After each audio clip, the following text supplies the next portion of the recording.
Welcome to episode number 97 of CXO-Talk. I am Michael Krigsman, and my friendly co-host, Vala Afshar. Vala, how are you? How's it going today in the snow? Michael, I'm inside, so things are wonderful, and I'm super excited to learn about startups and corporate innovation with three experts. So this show is really special. We have three where we normally have one, so this is great. Yeah, I'm excited too, and we should jump in. Our guests today represent a spectrum from investing in startups to guiding startups to being an entrepreneur inside a large organization. And let's start with an introduction. So to begin, we have Evangelos Simoudis, who is managing partner of Trident Capital. Evangelos, how are you? Michael, really good to be here. Good afternoon to everybody. So I've been investing for the past 15 years, and before that, have been working in operations for 20. For the past 3 years, in addition to investing, I have been working with large corporations on the topic of innovation and how ecosystems such as Silicon Valley's can contribute to their innovation initiatives and goals. Fantastic. And our second guest from Silicon Valley, as it turns out, well, I guess as you also, is Todd Schofield, who is with Standard Chartered Bank. Todd, how are you today? I'm doing very well, thank you. I'm also very glad to be here. My own history is actually primarily as a corporate CTO, and so I've been driving innovation my whole professional life into a multitude of different large companies. And for the past 5 years, I've actually been leading the Technology Innovation Outpost Office for Standard Chartered Bank here in San Francisco. And last but not least, joining us from Europe is Philippe Mochard with McKinsey. And Philippe, welcome to CXO-Talk. Thank you, Michael. Thank you, all others, and nice to meet you all. So indeed, I'm Philippe Mochard, based in Brussels. I've been with McKinsey for about 20 years. And as the last 8 years look like, I've been basically writing a business plan and launching a new division called McKinsey Solutions, which is specialized in software, data, and analytics. And through that, we're interacting a lot with a number of startups and even investing in some startups. Great. Well, we have three startup and innovation experts on our show. So perhaps we can start with defining the term innovation for our audience. And maybe Evangelos, you can start. What does innovation actually mean? Well, you know, when I started looking into this, I was very surprised at how loaded of a term innovation is. It means different things to different people, and in fact, I will encourage you once to look on the web for do the search of defining innovation, and you literally get hundreds of millions of answers to that query. But as I said, the word means different things to different people. And first, I think we have to recognize there are many different types of innovation. We have technological innovation, we have business model innovation, we have innovation that is used to sustain existing products, services, and processes, to innovation, the so-called sustained innovation, and innovation that is used to disrupt markets, the so-called disruptive innovation. To me, definitionally, innovation is the transformation of what is possible to something that is valuable. And I will focus on three words on this definition. The word possible means that we are looking to capitalize on what is known and what we can create from what it is known. Innovation may involve invention, but should not be confused with invention. The word transformation implies that we focus on execution, which I think is very, very important, especially for corporations. And the word valuable implies that we are looking for transformations that provide value. Now, to be effective, innovation has to be continuous, and it has to involve the solution to a problem. Now, this problem may be an existing problem or may be a perceived problem, but it is this creation of, that relies on the right culture, and culture is another thing that I hope we get to talk about today. Now, being in Silicon Valley for the past 25 years and working and investing on startups, I have been very interested in disruptive innovation and how it impacts corporations. And to me, disruptive innovation is the innovation that can change industry structures, and in the process may alter technologies, may alter business models and other characteristics. And as a couple of examples, I will mention of this type of innovation, I will mention what Amazon did in the area of books, book selling, Apple did with music, and maybe Salesforce.com did for enterprise software. So disruptive innovation is making a change to some type of breakthrough change to the technology towards the business model. Todd, any thoughts on amplifying that, what Evangelos was just saying? Absolutely. I think there's actually, we actually will sometimes even differentiate innovation as a thing, which is kind of a behemoth that everyone has a different description of, to something around how to be more innovative. So when we think about the innovative mindset, we think about innovative initiatives and projects, things that will wind up making a change for the better for our business. Sometimes it's around efficiency, sometimes it's around new capabilities. Several years ago, Standard Chartered, for example, was the first and biggest company in the world to move to iPhone and away from BlackBerry to become our enterprise mobility platform. And in 2009, that was unheard of, but that is now kind of quite considered the standard. At the time, that was a very, very innovative move because it gave a lot more capability to our people that are in the field, the people that are on the go, and at the same time, it helped actually drive a lot more innovation throughout the company because it showed that we can do things, we can go do things, that there's a lot more capability that we can take advantage of. And so by working with big companies like that, all the way through setting up our office here in San Francisco and engaging Silicon Valley, and then setting up engagements with startup companies, we've actually been able to bring in a lot of different kind of innovative products, innovative thinking, and innovative mindsets, all as this very broad spectrum to really help the organization become more innovative in the way that we serve our clients. If I can add a couple of things, Michael. On one hand, we talked about the nature of innovation. Like Evangelos, you were talking about the disruptive nature as opposed to incremental innovation. I would also talk about the critical mass of innovation that needs to take place in organizations, so it's not happening just at the periphery, but that can really transform the organization. And also something that we see at times like a bit of a burst and then goes away. So it's important that the innovation is truly enduring versus temporary, so that it can get installed in the organizations. There's the nature of the innovation on one hand, but also the process, the way to get innovation. I think, Todd, you talked a bit about that as well. What it takes to get innovation to see the light and to be sustainable.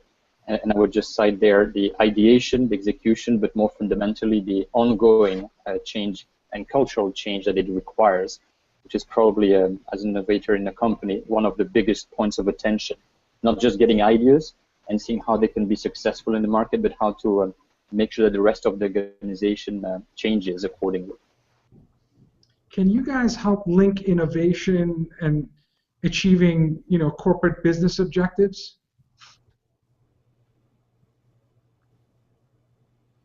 Sure. So I can give you an example of something we've done at Standard Chartered Bank. So our bank is actually an emerging markets bank. We're headquartered in London, but 90% of our business is Asia, Africa, and the Middle East. And one of the issues we have there is data collection, specifically in Africa. And so, so there are always questions around how do we make decisions around investment, and because we also bank a lot of institutional investors, how do we advise them to make good decisions about investment in emerging markets? And so an initiative we launched recently is a new consumer price index that we actually have running live now in Nigeria. We're going to be expanding to Ghana, other African countries, and then on to Asia as well. And it is crowdsourced data collection through photographs of economic information. So Nigerians walking through markets will be able to use their phone, be able to take a photo of a price tag of rice or bananas or onions or something along these lines, and then be able to actually go, and when they take the photo, it gets geotagged so they know what market it's in, they categorize it, and then it gets uploaded, and in real time it gets processed. And through machine learning, we now have economic data, and we now have hundreds of thousands of these photos that now have created an entirely new economic index of data that was previously unavailable. And now Standard Chartered can make investment decisions, our clients can make investment decisions around how are these indexes comparing to other indexes of things such as inflation. So this was an example of an innovation and working with a startup, a San Francisco startup, where we were able to apply this internationally. This is wow. I mean, this is mind-bending. The idea of a major European bank getting these folks in Nigeria with their smartphones and gathering that data, collecting, collating, accumulating, and analyzing that data, and now you have an index. I mean, that's extraordinary. So I'll be glad to send you the link, which you're welcome to put in the show notes to share with the with the folks that are watching. It's something where it is becoming successful enough. We are in turn now rolling it out to different countries. And for us, this is something where rather than we took a different approach. We took an innovative approach of rather than going in to say, let's systematize all these merchants and try to get everyone onto the same database where we can pull data, that kind of thing. We found a different way around to be able to gather data so that we can in turn make better decisions about how to manage our business.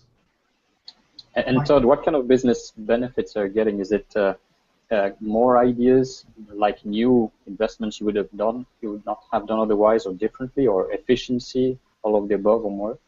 So we have a lot more information now around price fluctuation, both of price fluctuation of different commodities, how the prices go up and down, as well as price variation by location. Because these photos are being geotagged, we know in which markets bananas cost more and in which markets they cost less.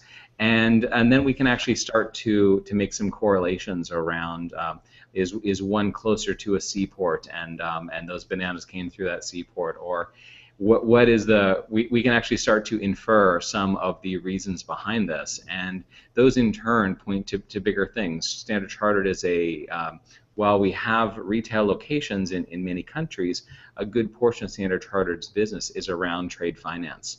And so the more information we can have around the kinds of things that we're providing trade finance funding for, the better decisions we can make, and in turn, the better service we can provide to our clients.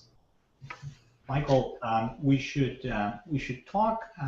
What is very interesting about what Todd is talking about is to start making this distinction between sustaining innovation and continuous innovation, where you're looking to improve your existing processes and recognize small or big returns as a result of these improvements, and the disruptive innovations, which a lot of times require a corporation, in order to achieve its objectives, to be patient and take maybe short-term hits in order to achieve something bigger. And one example of that would be what IBM is trying to do these days around its cognitive computing initiative with the Watson platform. I mean, they are investing very heavily. They have been investing in research. They are investing now very heavily, bringing together startups, bringing together their own efforts, market efforts, for something that will hopefully pay off dividends in years to come, as opposed to having an immediate impact to their business. And we see also companies that we traditionally associate with innovation, such as Amazon, taking or Facebook, taking this type of long-term view, which, as I said, may have negative short-term financial impact, which the corporation's shareholders have to be or should be willing to understand and accept in order to achieve, as Vala asked, this longer-term corporate objectives. Do you believe that corporations, companies need a formal innovation management program, or can you have an ad hoc process depending on your culture and the makeup of your company to bring some of this innovation to life, like Todd just mentioned? Well, perhaps if I can comment a little bit on that, I think you need a bit of both. You need some informal processes to encourage people to come up with ideas, to let a number of flowers bloom. I don't know if it's 1,000, but a number of them bloom.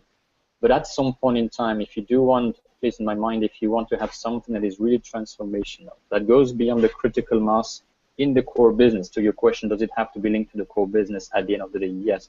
And to be especially sustainable and enduring there, I think you need at some point some kind of formal mechanism. But when I think of a formal mechanism, I don't mean a mechanism that is like necessarily top-down and tries to organize everything for everyone. I mean by that a process where you can point and you can recognize this is indeed the place where we're going to go from ideation all the way to making it work, execute, and initiate the change management process associated. To make it come a bit more to life, if I just comment and preach from my own chapel, what we did with the McKinsey Solutions division, it was about 8-9 years ago the result of some, letting flowers blooming around the firm and thinking of when we're doing our consulting engagements, we tend to develop databases here, databases there, tools, benchmarks, what have you, the flowers blooming everywhere.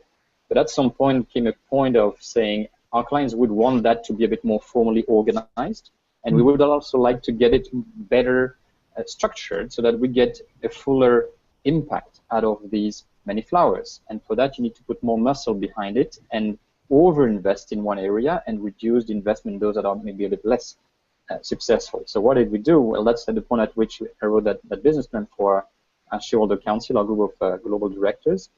And the result, that formal mechanism, was actually nothing but creating the equivalent of a startup within McKinsey, so an entrepreneurial startup that was directly reporting to our board of directors. So in that sense, getting the top-down, the top commitment from our leadership, being shielded from the day-to-day operations, although the intent was to make it something that would support the core business. We would say, let's make it shielded for now, get to the proof of concept, like any startup would know. It requires to get to a proof of concept before trying to roll out, and progressively making its way to proving that, yes, it is possible to, let me say, productize the databases, the assets, put software around it, make it usable and useful for our consultants, but more importantly for our clients, so they can use at an ongoing basis. And once we pass the critical mass of showing that there is demand for those very individual items of software, then let's make it more integrated in the rest of the company. And that is the next stage of a formal mechanism to integrate, train people, apply, adapt incentives, etc., which we can talk more about. Okay, so clearly all three of you have spent a great deal of time thinking about the various processes and mechanisms associated with innovation. But you're also, all three, involved with startups. So let's begin this segment of the show by talking about the relationship between startups and corporate innovation. And for those of us who are not experts in this, how does that work? So go ahead. Just step in here. So it's a fine balance, and often it depends on the startup. Sometimes a startup is two women and their dog in their garage working on something great. Other times a startup is something that has hundreds of millions of dollars in funding and thousands of employees. So it really depends on what you kind of consider a startup. The other point is that there's a lot that depends around your organization and how tolerant they are as far as being able to engage a company that can come on and do different things. So for Standard Chartered, for example, data analytics is very important to us, and so we recently brought on a new data analytics firm to do work for us for some of our background information. And that particular firm could do it better than we could do it internally, and better than some of the other smaller startups that we looked at. They were already geared towards being able to bring their equipment and bring their software on site, be able to plug it into our systems, and be able to provide the analytics that we are after. So the answer to your question is that it will depend on the size and scope of the startup, how positioned they are to be able to integrate in a smooth way with your organization, as well as the startup and if they're just starting out, do they want you because they want investment? Do they want to deal with you because they want to test an idea? Sometimes they want to deal with you because they simply want you as a customer. And other times it's that they simply want input. They're saying, you know what, I'm iterating my product right now. Can you just simply give me some feedback? And that's something that all of those different things provide value to the startups in different ways. So it's not always around them shipping with a perfect product that would be perfect for you. It's really it's a multifaceted, multi-factor decision to make. And then to move forward with what's going to be in the best interest of your company.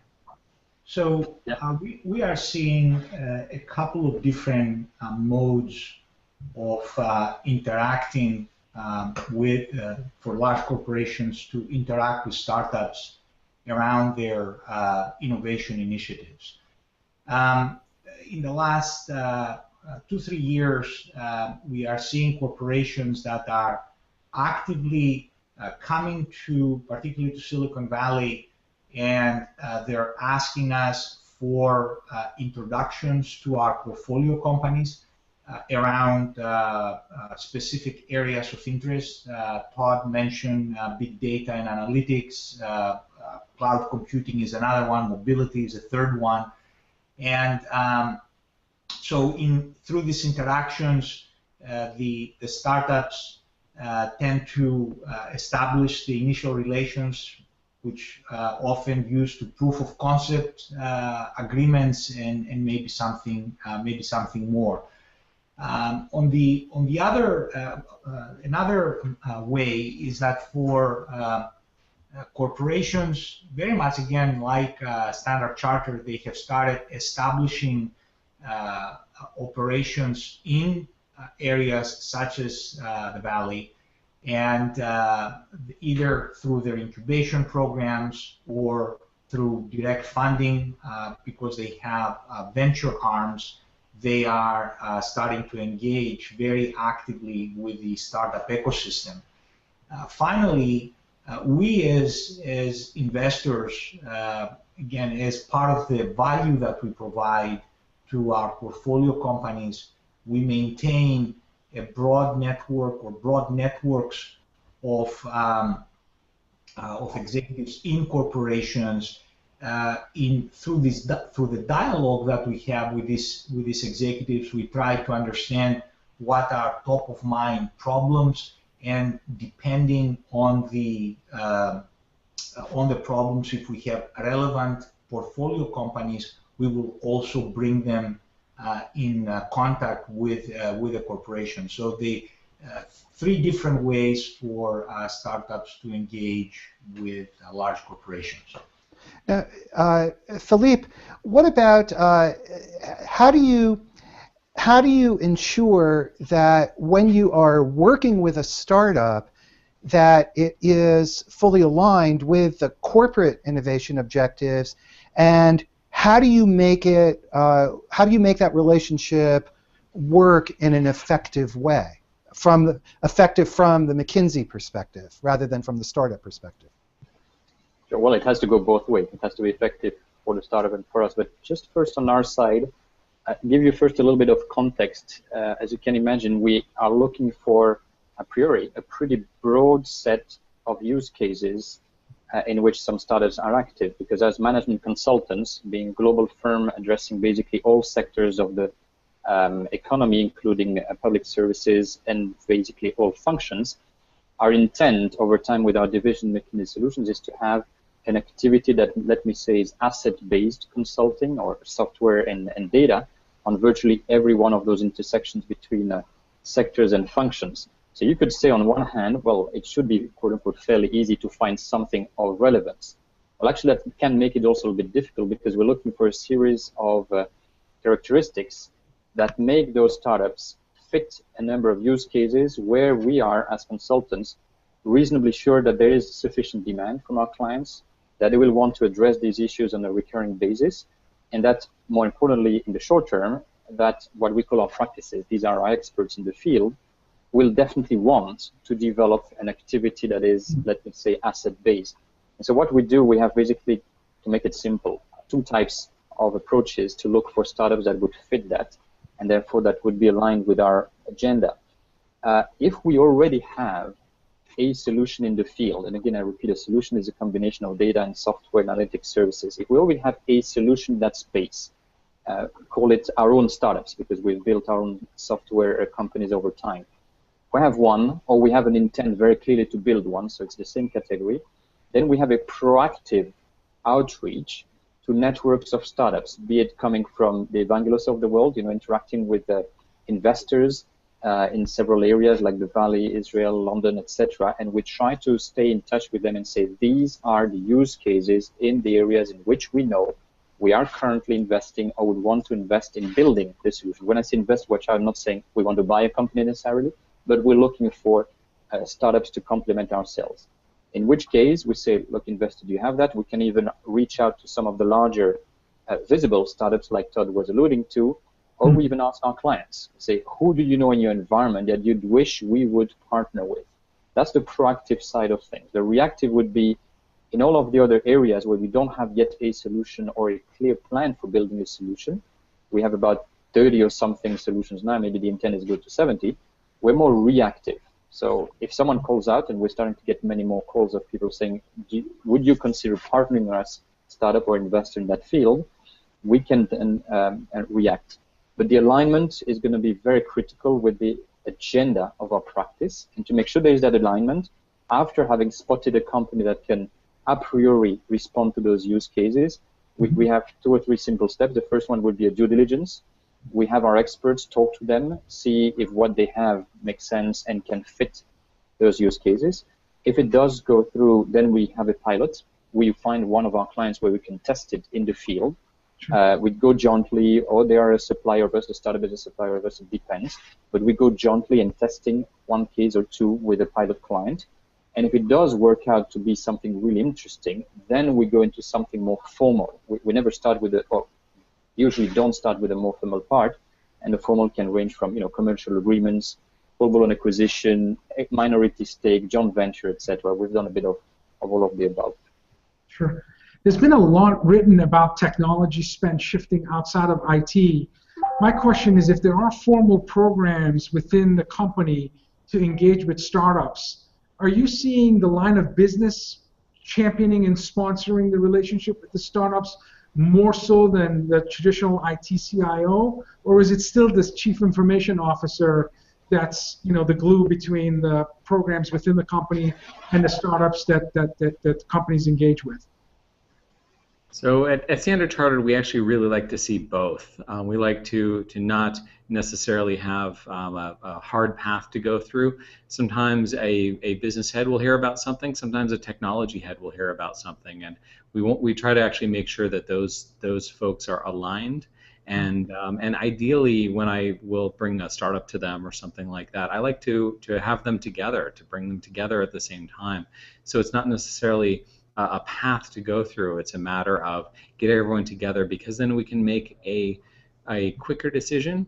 We can decide whether or not that startup is an appropriate fit for us to move forward with, and it winds up saving everyone's time, because then we're not having a whole series of meetings. It winds up being much more efficient overall.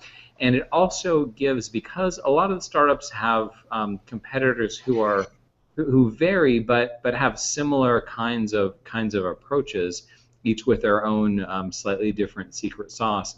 It also gives both the technology leader and the business head, gives her a much better idea of the kinds of companies, the kinds of caliber of companies that they're dealing with.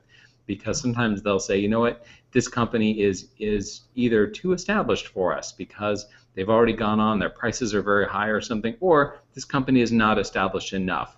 That we're a very large bank and they've only been servicing very small credit unions, so we want to know, could their product scale up to be able to service a large international bank?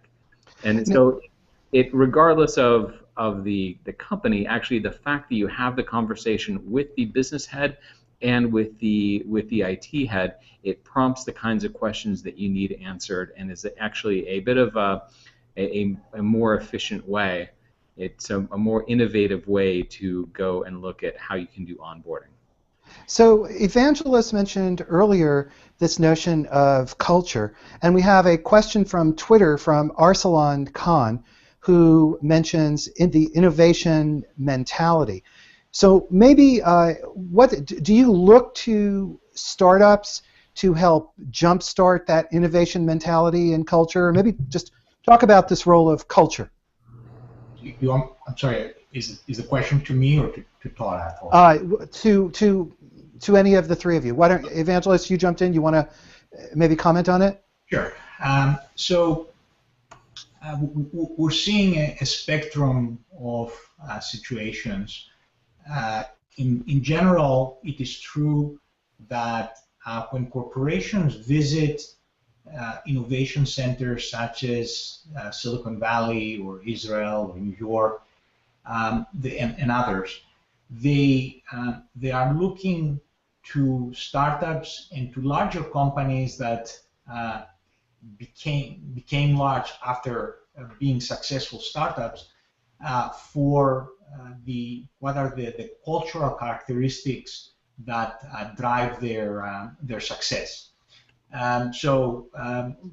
What are they looking for? They're looking at characteristics such as team size, characteristics such as ability to experiment, and ability to pivot quickly if an experiment shows you that you're going down the wrong path. They're looking at hiring and firing practices. Where the big differences exist is how they take these observations and try to reduce them to practice, and that's where we see many large corporations as still lacking. And I think the reason for that is how they want to, or they aspire to understand how innovation is created by startups or by certain other companies. They lack the culture internally to make the necessary changes that will enable them to get to that point. In my opinion, it all starts at the very top. So in order for that change in culture to occur, either decisions have to be made at the very top of the corporation, and certain norms have to be established at the very top, or corporations now are starting to consider creating whole new units where they can build the culture from scratch. I think a very good example for that is what BMW is doing with the I brand, where they have created a completely new division with a completely new set of driving principles in order to foster and expand innovation.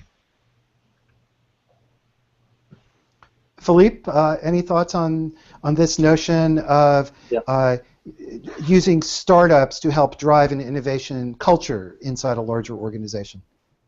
Yeah, as I mentioned in a bit earlier in the talk, I think culture is fundamental to not only create ideas, but especially to make them stick and make the organization transform itself, thanks to the good ideas coming from the innovation process.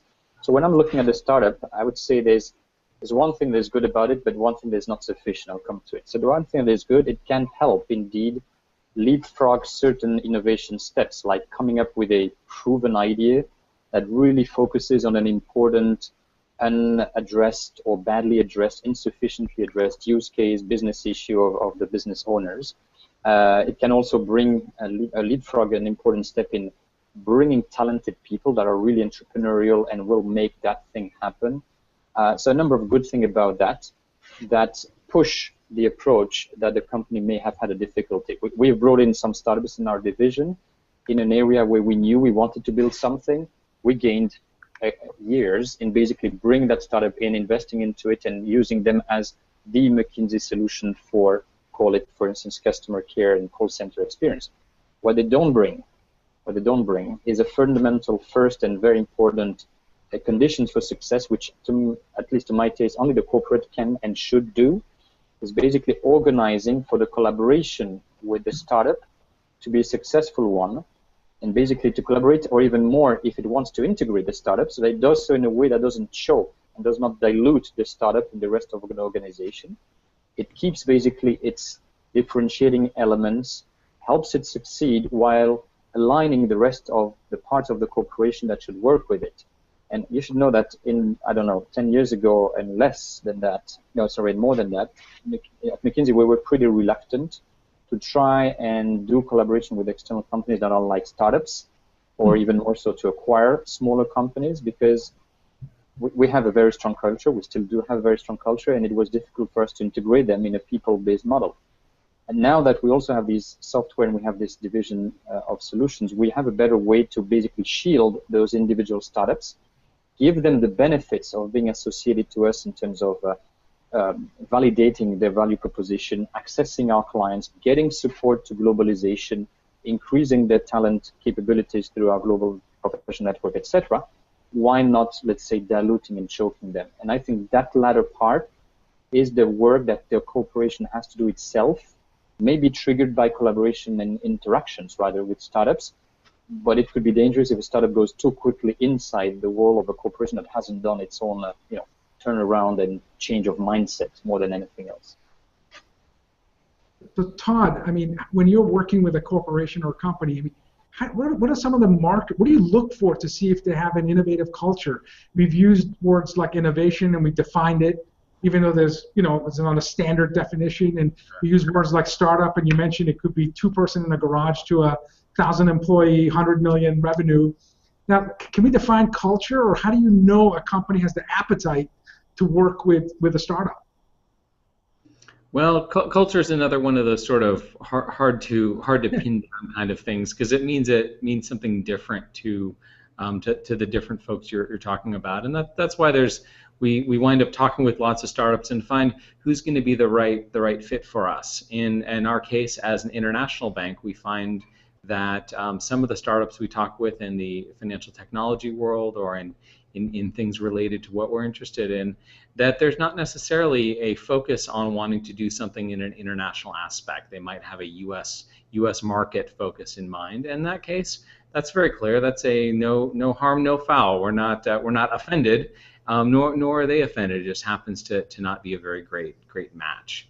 Others have to do with what their particular focus is. If they really want to drive something that is that has perhaps a social mission that doesn't align exactly, we love to support social missions, but if it doesn't align exactly with what Standard Chartered is doing, we need to make sure that those kinds of things fit. Where we do find that things align is when the attitudes tend to be right, and the attitudes which we really want people to be able to kind of relook at the traditional things that we think of around culture, which is how is failure viewed, how are mistakes viewed, are mistakes punished, or are mistakes celebrated in a way because that's learnings as opposed to something that went bad. So we think that there is a lot of opportunity to continue to learn from the way that startups work in a much more agile way. There is less political capital involved in making mistakes in the startup versus making mistakes in a corporation, depending on the corporation, of course. And so with all these different things, we find that there are aspects of startups that are very inspiring. But knowing, on the other hand, we are also a highly regulated institution. We have to be very respectful of our financial regulators. They do hold our banking licenses. And so we have to make sure that we are adhering to both the letter and the spirit of the law that our regulators have. And many of the startups are not in that kind of situation where they have these structures that they need to be sure to work within. So having an idea of both sides of that is really important, and being able to keep those in mind, but especially being able to make sure that we are working within the guidelines of our regulators. Again, both the letter and the spirit of the law. That's really kind of critically where it comes down to for us. We have only about 5 minutes left, so and we actually have about another 2 or 3 hours of material that we should talk about. So in that spirit, are there, let me direct this to Todd and to Philippe, maybe Philippe first. Are there metrics or KPIs that you use for evaluating the relationship that you have with a startup that is an innovation partner with your organization? Well, perhaps a couple of elements there, and we're still a reasonably young organization on that front. We created ourselves about 8 years ago. And our approach to working with external parties, and in particular startups, is only 3 years old. We've done a number of collaboration deals since, but what are we looking for directionally? First, I would say in terms of, it's more of a qualitative, so it's not really a KPI, but a qualitative indicator, is do we sense that there's a high chance that working with them will increase our chance to have the impact with our clients? So it's not purely looking at do they have a great analytical model, a great software that does X, Y, Z, but even in the collaboration with them, the way they talk to their own clients, the feedback, and we're talking also a lot to their own clients, the feedback we get from their own markets today, do we get a sense that there's a high potential they speak reasonably the same language as us in terms of helping improve a certain type of use case of the clients and have that impact, as opposed to purely the technical capabilities. Then to one point that you were saying, Todd, it could range from small to big. We try to shy away a little bit from the two-person and a document, because that's typically the way we do it with our own startups. We do our own incubation of the seed stage. So when we look outside at existing startups or startups from outside, we would tend to look for companies that would have already some revenues from their clients. So I don't want to put a number too much as a rigorous element, but it could be somewhere in the few millions or preferably $10 million of revenues, because it showed they've already proven they could make a living out of working with them. And the third element is this notion of sustainability of what they do. So we need to feel the sense that there is a potential to grow out of that. And this is a topic for another discussion. We'll look at growth potential. If this is a vegetating company, and we say, yes, but maybe working with us will accelerate, there's always a danger that we won't be able to accelerate. So we need to be able to sense that there is some dynamism in the way they've been working. And from talking to the pipeline of clients, we see there's a demand coming, and especially talking to our own colleagues. If we make the pitch of the startup to our own colleagues, do we sense that they will be able to bring them to their own clients, so that they will be demanding? It is really impactful. So something about qualitative alignment, something about the current size of achievement, and something about the dynamic going forward.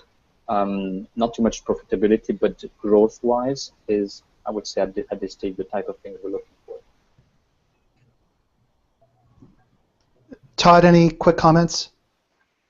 No, I think that's right. There's very much around the kind of flexibility and the right fit.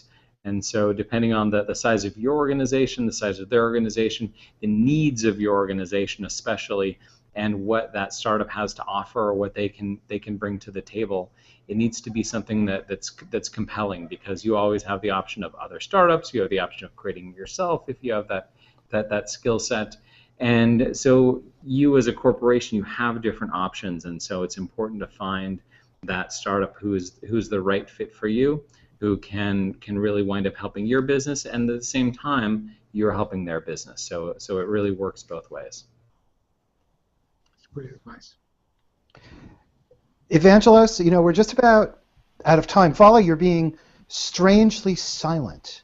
Well, I was going to. I know I'm being very respectful of the time, but I wanted to close by making one comment on KPIs in particular. So I've worked with several corporations over the past 2-3 years around innovation, as I said, and what I found is corporations a lot of times confuse what I term their operational KPIs. You know, through which they measure their day-to-day performance with their innovation KPIs. And I think that it is important for corporations to be establishing two different sets of KPIs in order to measure performance. So they should continue obviously with the operational KPIs, but they really need to define a new set of KPIs to measure innovation.